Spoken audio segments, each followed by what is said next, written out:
45 جزاكم الله خير. Chapter 45 باب من سب الدهر فقد آذى الله. Whoever curses time has, the translation says, has wronged Allah.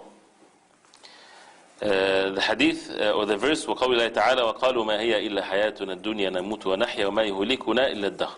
And they say, meaning the disbelievers, there is nothing but our life of this world. We die and we live and nothing destroys us except الدهر, meaning the time, and they have no knowledge of it, they only conjecture. This title first, it says that whoever curses time, right? It is not permissible, it's a form of shirk, because if a person believes that time is the doer and the creator and so on, this is definitely shirk. So whoever do that, is committing a shirk. Why people curses time? Because of the bad effects that happens to them.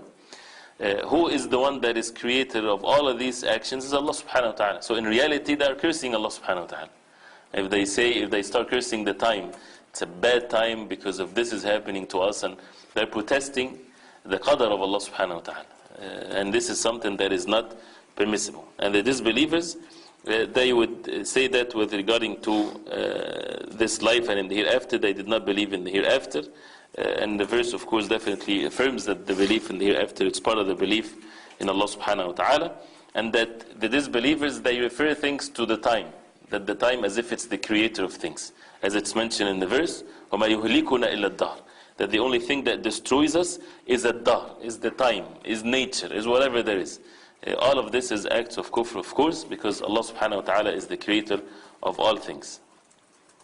The hadith of Abi Hurairah radiallahu anhu, that the Prophet sallallahu alaihi wasallam said, قال الله تعالى يؤذيني ابن آدم يسب الدهر وأنا الدهر أقلب الليل والنهار. And this was reported by Imam al-Bukhari. Allah subhanahu wa ta'ala said, hadith Qudsi, the son of Adam wrongs me, for he curses ad-dahr, the time, though I am ad-dahr, meaning the time, in my hands are all things, and I cause the revolution of day and night.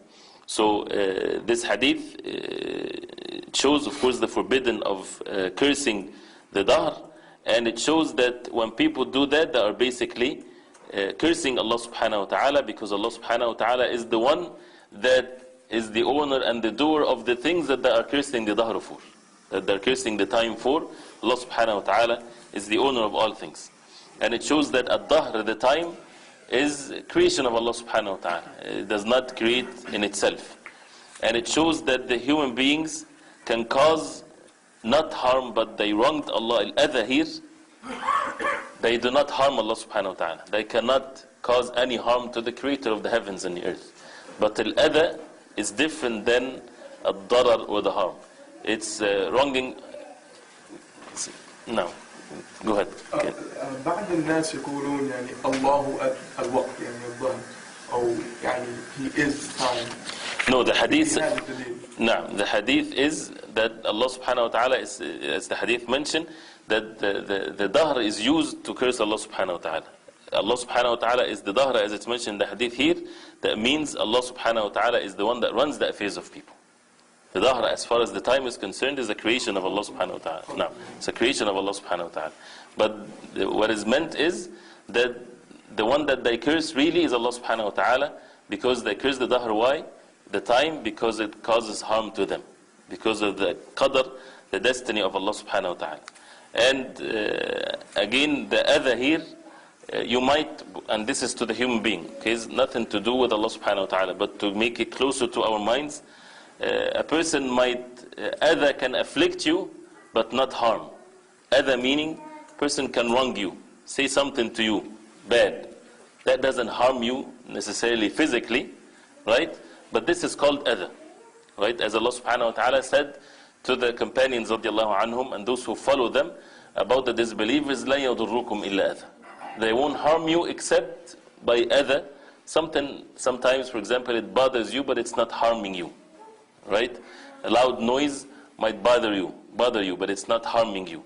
And of course, to Allah subhanahu wa ta'ala is the best example. The point is that it brings the wrath of Allah subhanahu wa ta'ala, and it states that this is other is there, but not causing any harm to Allah subhanahu wa ta'ala, because Allah subhanahu wa ta'ala is the most perfect. Let me say this, and if somebody has a question. In another version, wherein it is said, لا تسبوا الدهر فإن الله هو الدهر. Do not abuse the dahr, for Allah is the dahr. Right? So that means is Allah subhanahu wa ta'ala is the one that is owner of all things, and a person should not as a result curse the dahr. And again, of course, that negates the perfection of the tawheed. Next chapter.